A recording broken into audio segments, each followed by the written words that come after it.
That's okay.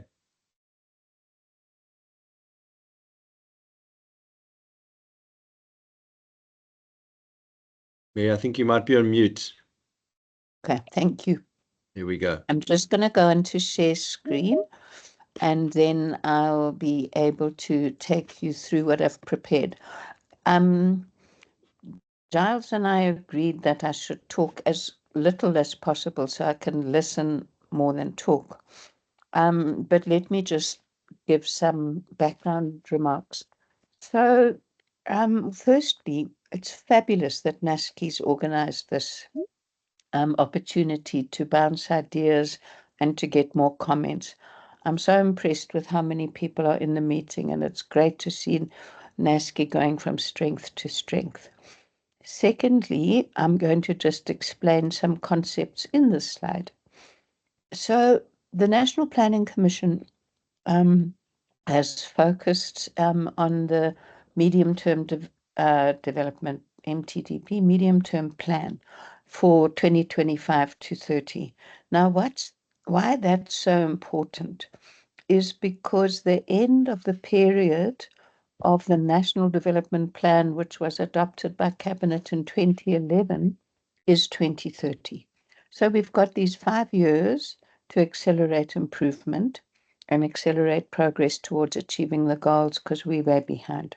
The second thing is there's a lot of work that's been done and will continue to be done, and that will inform the work that the National Planning Commission does in relation to the next National Development Plan, which we're going to have to start working on so that it's adopted and then it's there as a second National Development Plan until 2050. So last year, and NASCI did organize a consultation then, as the NPC, we decided for Chapter 9 of the NDP, which is education and training and innovation, and it includes DHET. We should focus on what needs to be done in the next 5 years in terms of priorities which are impeding progress. What do we need to do to accelerate progress? What will help us achieve more of our goals? And then issues have to do with system efficiency, being realistic about the resource constraints of the funding environment. And then 3 key issues: quality, efficiency, inequality will help us with those. There has been an ECD advisory and call to action. The links are in the document that's been circulated, and I did have some discussion with some of the people who submitted on this, but I'm skipping past that. What is important is the sense that ECD has to be understood, not as just our early childhood education centers, but as health and well-being of children and their ability to thrive from conception. So the concept that I've been very excited about is developing a single outcome with indicators belonging to different departments. Now, where we are with this document that was sent is there was a prior draft that was distributed by NASCI, and that draft was the same draft that went to HEDCOM, which is a meeting of all of the heads of the education departments, and it happened in Kimberley last Monday.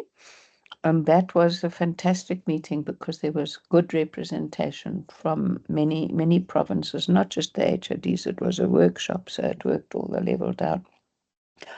Around then, I also started getting these fantastic comments from NASCI members. And so those comments have been incorporated into the current draft. That draft was tabled today at Council of Education Ministers, CEM, and I did respond directly to some people. Other people I didn't respond to. If you submitted comments on that first draft, then maybe look at the second draft and see if you're happy with what was incorporated. Some of them I wasn't able to incorporate because although I could feel your passion, it was at a level of detail of implementation that needs to be taken forward in the next steps, which I can also talk about.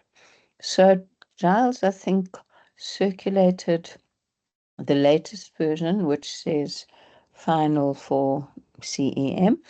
And I've got until the 30th to make changes, because on the 30th I have to submit it to the National Planning Commission Secretariat as the final copy, and then the whole of the National Planning Commission will consider it and then adopt it or not on the 6th of September.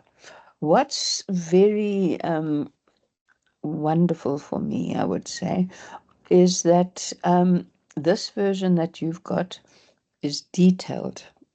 Not as detailed as you or I would like it to be, but it's detailed.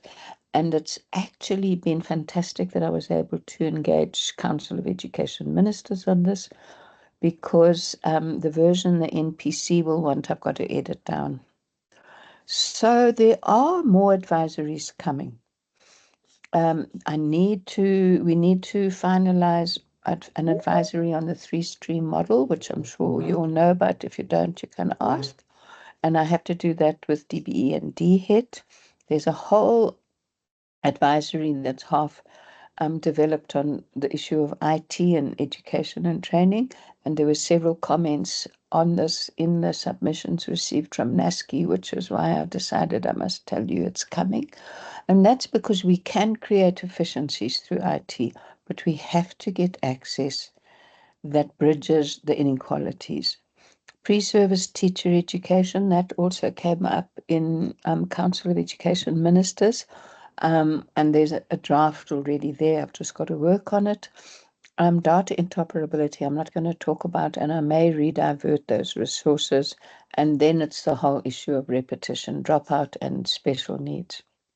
All of this work and other work will contribute to NDP 2050.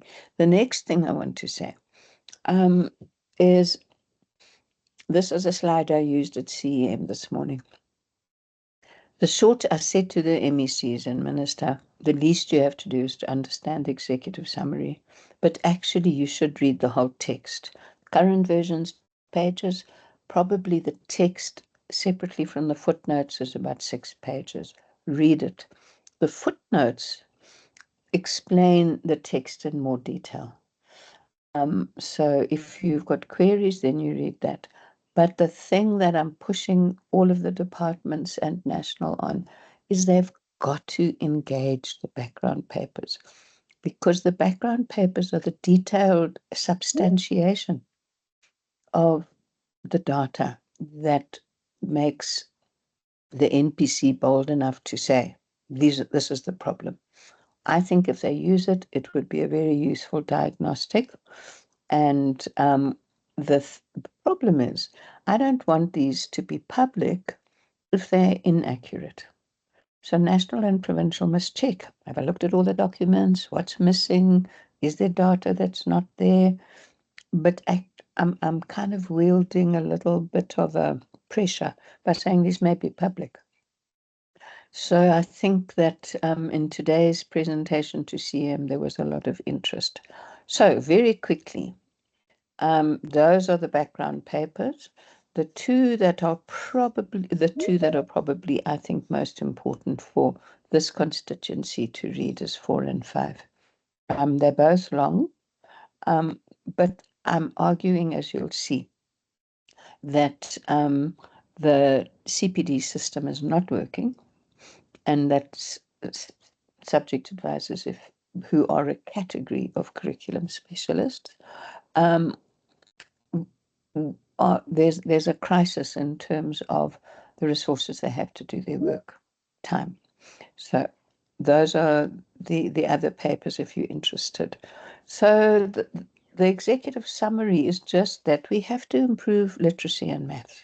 If we're going to create more efficiencies, we have to do so. But we can't just say, let's do it. Wouldn't it be nice? Let's put it on a banner. It has to be planned and it has to address the prerequisites for the necessary conditions. There's real financial challenges. It's inevitable, even in well-resourced provinces, that we're going to have class sizes sometimes of 45. But do the children have textbooks? Are the teachers supported? Is there reading material to go home? Are there maths manipulables? So it's not enough to just say, yes, we should. You actually have to plan for it. And one of the major recommendations that deals with planning, that's evidence informed, that's linked to timeframes, that's linked to resourcing, and which is monitored so that you can see if the plan's working, because that doesn't happen at the moment.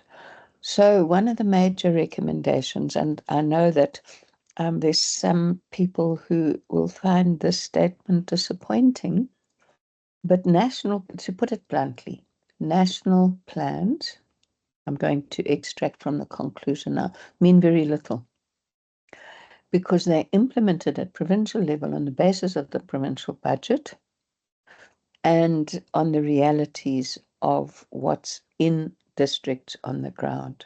So many of the recommendations are intending to strengthen provincial processes for evidence-based planning and building the human capacity to do that so that we can deal with funding. So I'm not going to read the thing because we've only got an hour, I think, and I want to mostly listen. So problem statements, we don't have indicators to say if we're improving reading or not. There's recommendations in the text. There's huge resource inequalities within provinces and across provinces. And guess what? Those learners who get fewer resources teachers who get fewer resources to support learning and teaching do less well than where there are resources. So it's obvious if we want to improve across the country, we have to address the resource issues. Then there's quite a lot in the advisory on the fact that we're not compliant as a country with our own regulations and legal frameworks in terms of constitutional obligations and the norms and standards for school funding. And this is the one that I've already said to you I'm passionate about, and so will you be. We're not supporting educators, both in terms of curriculum advisors and in CPTD, and our planning systems are poor. So the recommendations are, firstly, let's take proper steps to improve literacy and numeracy, and we need to monitor progress, have realistic targets, look at cost-effective evidence-based interventions, and ensure planning, etc. We've got to correct the challenges in terms of getting resources to schools, both in terms of norms and standards, the quintile system, and adhering to what the Constitution and multiple court cases have said in terms of what constitutes the right to a basic education. And then there's 3 recommendations around planning capacity. The capacity building program, and I've the clearest way I can say this, is not about how to fill in temp forms. It's about how to understand the financial and non-financial elements that provide the understanding and the direction, what needs to be budgeted for and planned. It's just, it's an issue that I'm really determined that we put into place, that capacity building program nationally and provincially, and I'm going to be driving and pushing that from the NPC. And then that capacity building program has got to examine the conditions for reading and maths. Then I believe the DG has to constitute a special team to look at systemic weaknesses relating to curriculum support to schools. That could include both the CPTD as well as the advisors. And we're proposing that there should be partnership funding for literacy and maths. So, Giles, that is a kind of very quick summary of the process, of the content, and I suppose with this wonderful large meeting, there can be some questions and answers and discussions and debates, but there may not be time for everyone to engage as much as they would like on the detail, and I'm absolutely open to receiving more comments on email. And Giles, just thank you so much for organizing this. No problem, Mary. Thanks for the input. What questions have we got? This is an opportunity to engage and just to understand the what Mary's presented. I'm interested to hear your questions. And Mary, maybe while people are thinking, just to talk us a little bit through your actual process in getting to this point, just very, very briefly. So it's a very important point because this isn't the first meeting with NASCI in terms of the concept. So what we did is we wrote to many stakeholders and then had specific consultations with unions and then with stakeholders such as yourselves to say, what do you think should be the key issues? And they were really useful comments. So I must say, the whole teacher support issue was not as prominent until I met the unions who said this is our biggest issue. After that, I constituted working groups and discussions and managed to get some funding from FEM for RECEP to do some work. In the end, after I learned a lot from the ECD process, I realized that I needed to just write clear, tight arguments. So those clear, tight arguments have been summarized into the advisory, and this is probably in terms of consultation about the fourth version. And the constant consultation with key stakeholders like unions in particular. And once we've received all of these comments, then that version, which is published by the NPC, stands in the public record, and we'll see if people listen to the advice. Does that cover it for you? Yeah, no, it does. I think it's just also helpful just to give people a little bit of background into the inputs. Mary, the version you sent me on the 18th, is that the final version? It was headed version for CEM. Yeah, that's the version as of today, and then any comments will go into the final version on the 30th.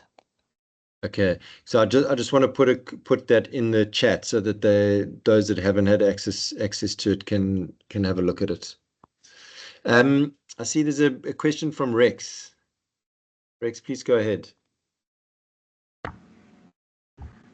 Greetings. Thanks, Mary. I just want to check around the issue of the budget and resourcing to address these developmental outcomes. Was there any thought process that was engaged on which could perhaps be expressed in the recommendation? Because as we are going through your recommendations, I haven't seen anything that talks about that thought process regarding the budget and the resourcing, as we are correctly pointed out that at the end of the day, it will be the province that need to ensure to it that they implement. Thanks.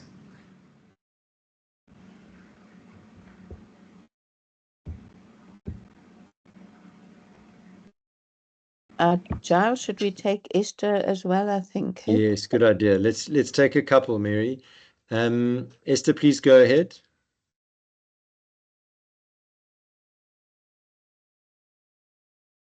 I think you might be on mute, Esther.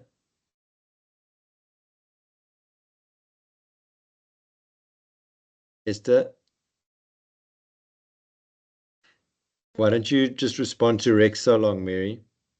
I'm not sure if Esther's there. You know, that's such an interesting question, Rex, because what it makes me realize is that maybe there's not enough broad understanding amongst all of us about how government budget processes work.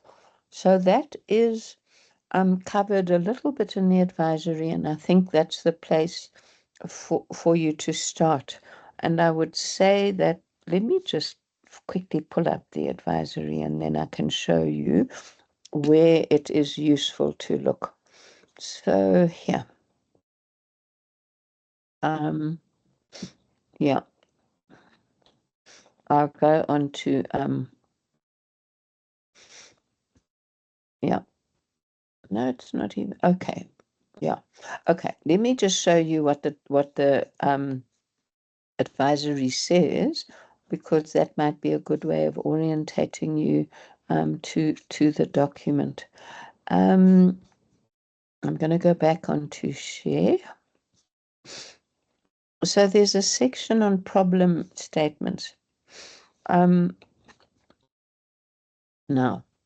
what we have is the national norms and standards for school funding. And the national norms and standards for school funding is the quintile system that enables school governing bodies to purchase, for example, learning and teaching support material and stationery. But there's several provinces who don't comply. They don't give the schools what the norms and standards suggest. And so the Finance and Fiscal Commission is saying all provinces have to bring their per learner funding in line. Now that's really important, because what provinces receive is a certain amount of money from, okay, what provinces receive as a whole, as the province, health, sports, everything, is a certain amount from the treasury. Then they have to internally allocate that across the departments. Now, what I'm arguing in the recommendations is that provinces have to get their fair share of that in order to meet their constitutional obligations. That is critical, because at the moment, not all provinces are getting what they should from within the equitable share. The major costs at provincial level is the personnel budget. They've got a very little extra money on the side to do the quality improvements. Rex, does that help? Does it explain enough, or have I not answered your question? No, it does, Mary, even though I wondering at that level of the school governing body to explore deeper the legislative impediments, because there are certain constraints that come as a result of legislations, which makes it difficult for the school governing body at that level to discharge their responsibilities as expected. But perhaps we need to zoom deeper into that and begin to unpack and unmask those legislative impediments, and then capture them also explicitly in the recommendation, so that people they can see. Because if they are not being made clear and they are subtle, it might be a problem going forward. So that would be my submission. Thanks, Mary. And Rex, if you read the advisory, you'll find that the footnotes give you avenues for further reading, because I try not to have any claims without this is where I get it from. And then if you're fascinated by all of that, then I think you should recommend that you read papers 2 and 3. Thank you, Rex. Esther, you now unmuted, ne? Yes, thank you. Can you hear me? We can, Esther, go for it. Okay, thank you so much, Mary. So lovely to catch a brief glimpse of you and to hear you. As you might imagine, I've got two concerns. One is, what is the state of readiness for the national rollout of mother tongue-based bilingual education starting in 2025? And also, what is happening at the universities to prepare pre-service and in-service teachers for this very important transition from English to mother tongue-based bilingual education beyond grade 3? I don't know if you're the right person to answer these questions, but we keep hearing at universities that we should be working much more closely with the Department of Basic Education, but we don't know what the channels for such collaboration are and who should take the initiative. Because universities, most of them are still, promoting multilingual education, but in ways that do not lead to the teaching and learning of academic discourse in African languages. So I'd be interested to know what you know about this. Thank you. Thank you, Esther. And Giles, I think I'm going to take some of these questions and discussions one by one. So the issue of using mother tongue much more in the learning process is something that is absolutely critical. And I think it was envisaged in the DBE's National Language Policy, which was adopted in 1997, which I'm sure you have, Esther. Now, I'm going to go back to share screen to say, no, I'm not necessarily the right person, but there's two things. Sorry, I want you to read this one. National plans can only be implemented when provinces prioritize the implementation of those elements of this plan. National doesn't provide the resources for the implementation of these ideas. It's quite an important point. So if there are going to be literature available, national in a range of African languages, it means that DBE needs to do the work in getting the material, making sure that it's approved, but in the end, either provinces will buy it with the money other than personnel expenditure that they have, or schools must buy it with norms and standards. So we have to transition from our deep passions into thinking about implementation. There is a background paper on mother tongue in which I argue it's the planning around this that's now critical, and in which it is argued that we need clear, if there's a change in, we need a clear policy, but we need implementation plans. Esther, I'm not sure if that answers enough, or if you want to take it offline and we should move to Mpumi. Are you happy, Esther? Yeah, Well, yes, I think for so. the moment. Thank you. Yeah, I mean, not happy because we would want to do more, but that's as I understand it. There's plans, but actually they're operationalized at provincial level. Mpumi. Hi, Mary. Thank you very much. Hi. Part of my concern was echoed by Esther. So I also don't know whether you are the right person, because my main concern is that when it comes to MTBBE,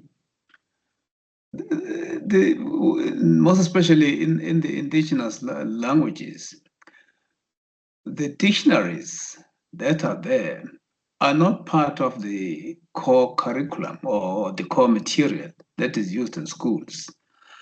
But now I don't know how successful the MTBBE would be without necessarily the dictionaries that are gathering dust in shelves. So that's my main concern, Mary. I really don't know whether the right person to attend to my concern. And the last one is, will it be possible to get your email after this session? Thank you. Yeah. So Mpumi, first of all, please tilt your screen so I can see your face before you disappear.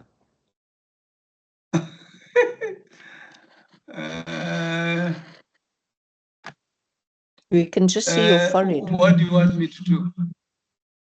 Just tilt your screen so that your face. There you are.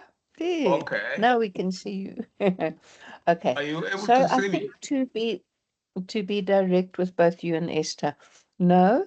Okay. This advisory is not looking at mother tongue based in particular. It's the ideas that I've spoken about affect implementation. Well, help us understand how we need to prioritize mother tongue based. And that is in the planning and the resourcing, which includes the dictionaries, etc. So the only time you will come across mother tongue based instruction is in the footnote which says there is a background paper on this. The implementation of whether it's mother tongue based or the general education certificate or any initiative is framed in the advisory by saying, please can we understand that this has to be planned for on the basis of evidence and it has to be funded at provincial level. Does that help, Mpumi? I hope so. Partly. Thank you. Thanks, Mpumi. So it's a kind of it's an advisory that frames the planning and funding processes around some of our passions. Thank you. Okay, pleasure. Thanks, bye. Paul, is your question answered, or have you got a different question? No, I saw your. Yeah, go for it. Yeah, Giles, thanks very much. Thanks, Mary. Thanks for putting all this together. I might have missed it somewhere, and thanks for answering the question on mother tongue education. I think that's a big one that we need to try and get some implementation on firstly. But my question is more directly with regards to non-compliance for national norms and standards. We're in the process at the moment with one of the provinces, I won't mention which one, but trying to get them just to pay the norms and standards that they should pay seems to be a problem, and we have to start engaging in court action. Is there nothing more we can do to say, look, this is a fairly standard payment that should be coming through. We shouldn't have to wait for it. We shouldn't have to get in a situation that we are urged by organizations to then on their behalf go to court about it. I might have missed it somewhere in the documentation, and I do apologize if I do. It's all very well saying that it's got to be paid, but is there no processes that we can put in place to make sure this does actually happen? Okay, so Paul, thank you for that. What I would say is that this recommendation, it was difficult this morning. I was in the Council of Education Ministers meeting, and I didn't name provinces, but I said, these are the provinces. There are 4 provinces who underfund. I didn't say anything about provinces not complying. All we can do as the National Planning Commission is to say, this must be corrected. Now, I say this hesitantly because I certainly wouldn't want this to be misrepresented. But court actions can only assist, in my view. Because it gives, okay, let me say that many of the recent court cases against the department talk about the administrative justice. And they quote the PAJ Act, including the court case recently on the Mpumalanga cheating. The kids cheated. The court acknowledges that, but the department didn't follow the right steps. The reason we have laws and the reason we have courts is to test whether the state is fulfilling its legal responsibilities as it's committed itself to do. So court action can, of course, be adversarial, but I think that court action can also strengthen the clarity of the legal responsibilities of the department.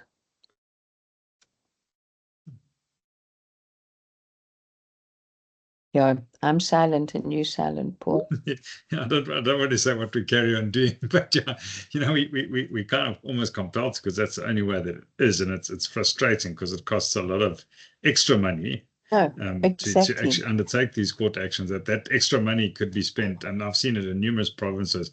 The money that's paid out on those court actions could be spent in education directly, and it's I'll be polite on a Friday afternoon, but it burns my butt that we have to spend money on court cases. Then you should write to you should write to the minister directly. Mm.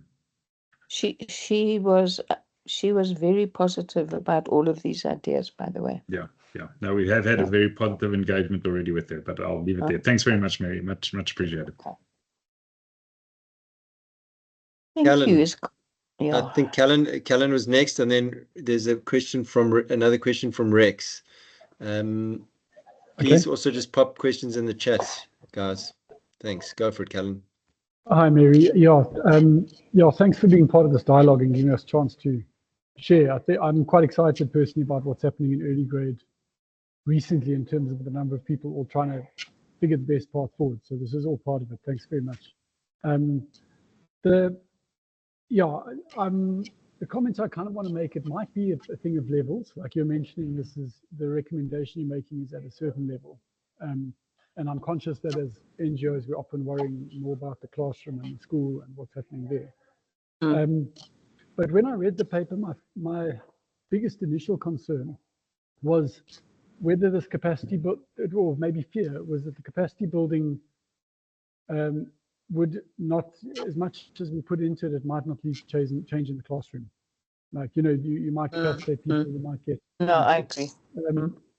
And I guess that's where my question's around. So if I'm talking to maths, and in foundation phase maths, the feeling I have is kind of the framework that's currently used into which teachers are plugged to deliver foundation phase maths isn't going to work. There's need for some things, and I think some of what you put in the preamble addressed some of the issues that are there.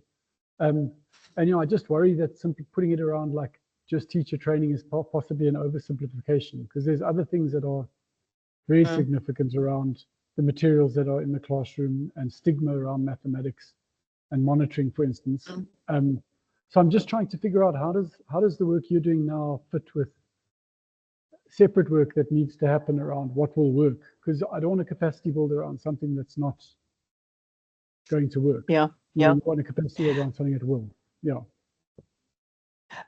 Yeah, I think that's fantastic. Thank you, Callan. I don't think that resources necessarily solve all the problems. And, you can increase the level of resources and still increase teacher support and still have major challenges. And we need to have conversations about what those should be. The paper, because it's a very short paragraph in the advisory at the moment, but there's a substantive paper on the levels of inequality across quintile and provinces, which I'm happy to send you and for you to look at critically and help improve. What after I was with some DBE and provincial people at a conference in Stellenbosch in the last few days, I think that actually what we need to do is for reading and for maths, have a substantive 2 seminars, bringing in key people, bringing in provincial people, national people, to say, what are the proven strategies? What are the elements of the strategy that need to be put into place? Now, if you looked at the appendix in the advisory, it's a bit of a presumptuous section, but it's looking at how you start establishing a baseline at district level for the realities. When you look at that, Callan, you will see that my head is in literacy. I need you to put your head into numeracy and to spell out some of that baseline information, which would then inform strategy. So I don't mention maths manipulables except once, but what are the baseline conditions on the ground that we need to monitor at district level? And I'm pushing that, and I'm hoping is because that work can be done by schools, and schools have a ratio of support with circuit managers or IDSOs that's the lowest within the system. Circuit managers should be looking at what's happening in their primary school. They won't have more than 20 primary schools. So look at that table and strengthen it for maths. I'd love it. Okay. Super. You're happy to help any way I can. I mean, I think there's also, yeah, I could have followed. I'll maybe share some other thoughts as well separately. Thanks, Mary. Thank you. Thanks, Mary. Rex, can I just get a question from Amashani first? Because you've had some airtime already. Hello. And then I'll come back to your question if you don't mind. Okay, no, fine. Amashani, you can go ahead. How's it, Charles? Hi Thank you so much. I just want to add a question to Callan's response around professional development and support. And I think on the one element, it is resources. And yes, you know, attending professional development and capacity building exercises. But the grander question is, how does it change on the ground? And I think for us, those of us that are on the ground, sort of looking at ways in which it can permeate within the school environment. And that requires strong leadership in terms of seeing the change, because just having a capacity building workshop with resources doesn't mean that the teacher is going to go back to their classroom and make an effect a change. So the leadership needs to ensure that whatever sessions a teacher attends, change has to be seen as a result of that.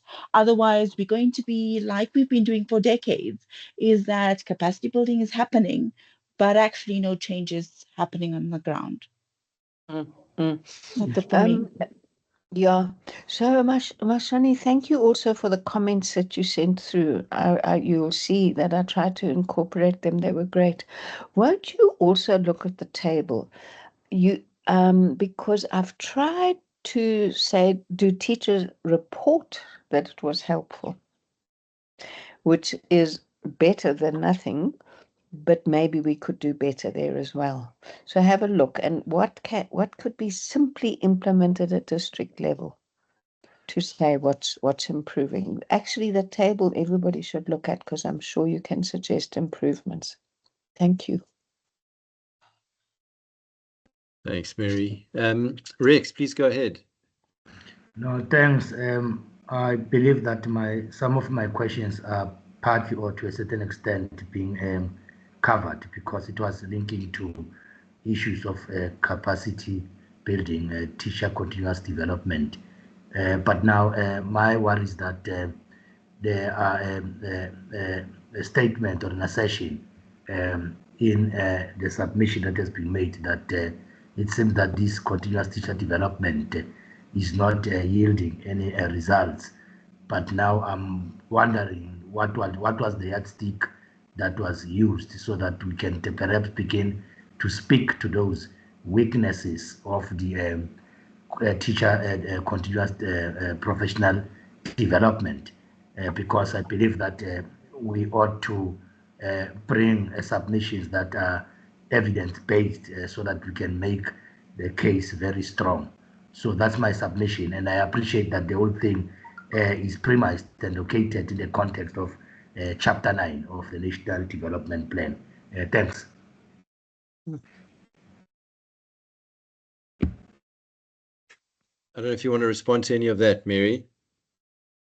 Okay, so what I would say is that the paper on continuing professional teacher development is long. I think it's about 50 pages.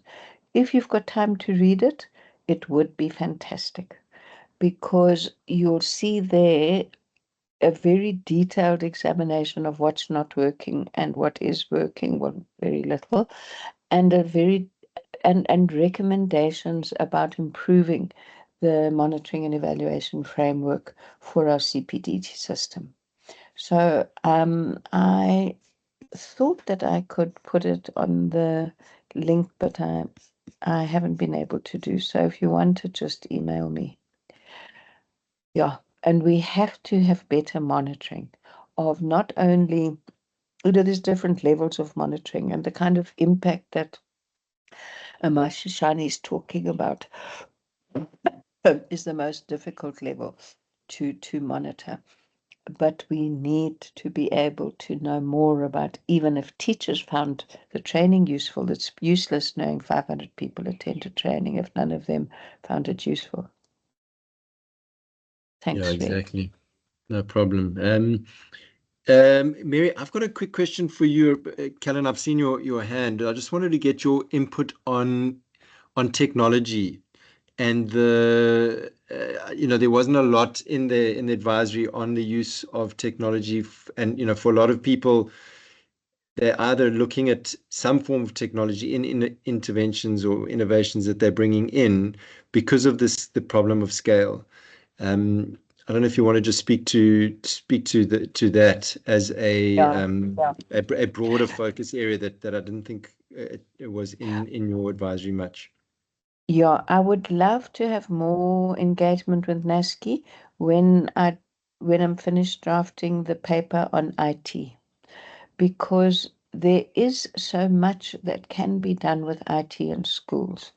But to put it very frankly, is until we have greater access to broadband, that would enable teachers across the country, learners across the country to make use of IT. I have this strong statement that I currently believe, which is that the IT exacerbates rather than reduces inequality. So there's work within the National Planning Commission on addressing the infrastructure in the country in terms of making IT accessible. And I'll be writing about that and linking it into the importance in education. Thank you, Giles, for that question. No problem. No, thanks for answering that. There was a question from Dorette around, I just picked it up in the chat. Apologies, Dorette. Mary, will the national norms and standards for ECD be developed? Okay, so ECD, there's so much work happening in the DBE. They're doing, I think, great work. My concern, which is why the advisory on ECD focused on government coordination. And government coordination is about coordination with sister departments such as health and social development, because ECD is more than early childhood education centers. In fact, but outspoken on this. If you say ECD to me in a conversation, when you mean early childhood education centers, I'm sorry, but I argue straight away. Because early childhood education centers are the responsibility of DBE, but ECD as a whole requires broader coordination, health-wise, social development-wise, in multiple ways. My concern about the early childhood education centers within the DBE is, despite my huge admiration for the work that's happening, I don't think it's properly understood at provincial level of the DBE what the responsibilities are for early childhood education centers. The responsibility is to register them. The responsibility is to ensure that there's that quality assurance in terms of registration. But for provinces to think that they're now going to use their very limited subject advisors in foundation phase to to support education in thousands of early childhood education centers doesn't understand their role in relation to early childhood education. Bit outspoken, but that's my view. Thanks, Mary. Dorette, have you got a response to that? Just to close that, or are you happy? It's a big topic. Yeah. And the links to those advisories are in the text of the advisory. I wouldn't worry too much with the actual ECD advisory. It's far too long. I learned from that I shouldn't do that again. But the call to action, I would recommend that you get the link from the basic education advisory and read that, because that's an attempt to spell out some of the responsibilities more clearly. Thanks, Giles. Thanks, Renette. Thanks, Mary. And when we close, I just want to get a bit more info on where people can find things, and so we'll give you guys that. Callan, I think we'll make yours the last question, unless Sure. something else comes up. Yeah. Please go for it. I'll try to keep it quick, and maybe Mary doesn't even need to respond. But I was wondering, Mary, if there's anything in place at a province level to make sure they support the kind of bigger national research agenda.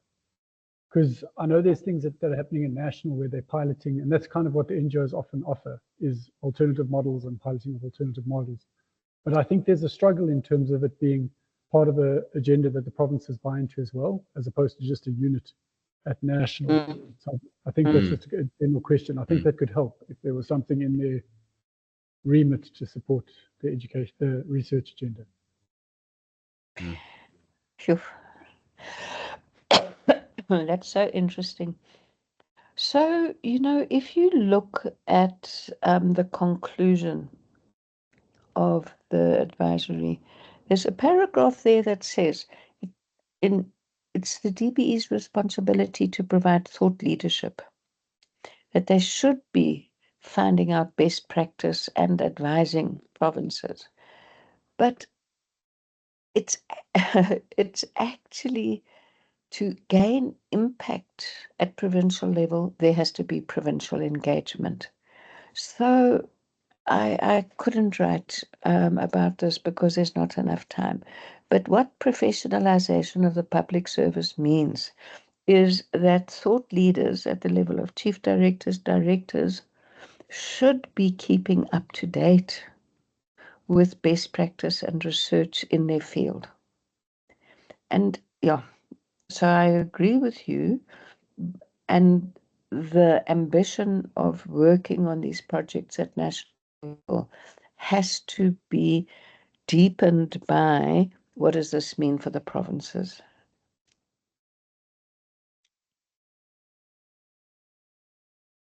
Thanks, Mary.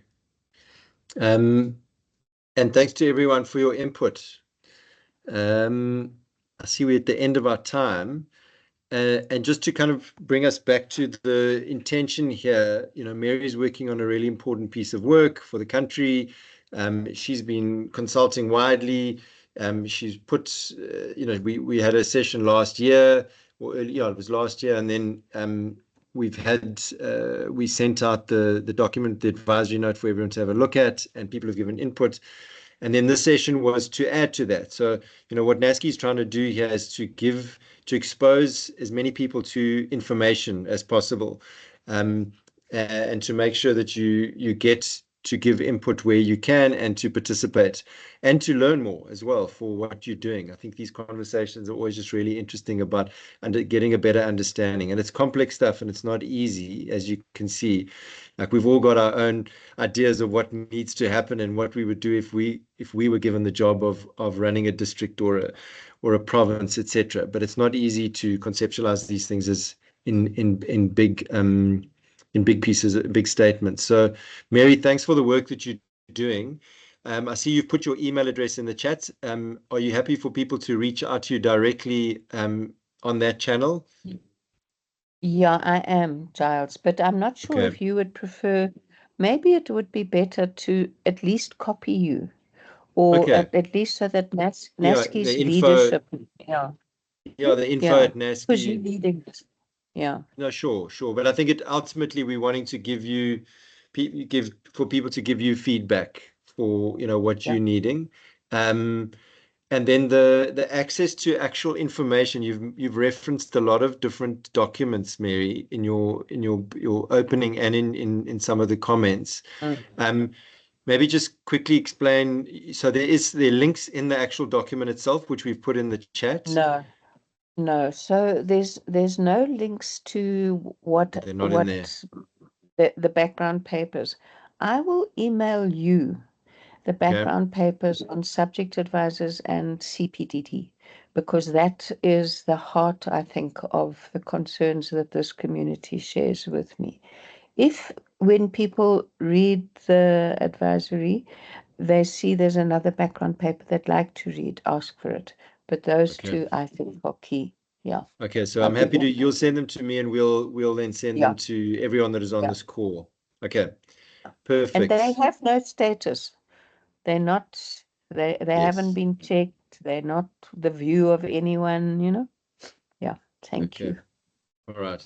Well, Mary, a big thank you for taking the time and your enthusiasm about being, using NASCI and wanting to hear from people. I think it's amazing, sort of consultative approach that you've taken.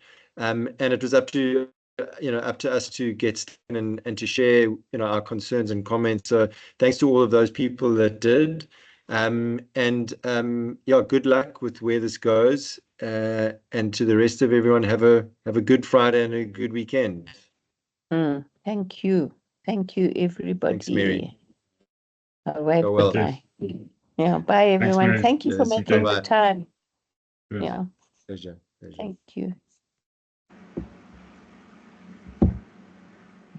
But I don't know. Mary. Bye. Bye, She said, what did you feel about early childhood? Bye.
Charles. How's it? Hi. We just need to stop the recording. The recording, yeah. Okay, I'm stopping it. Oh, okay. Great. Okay.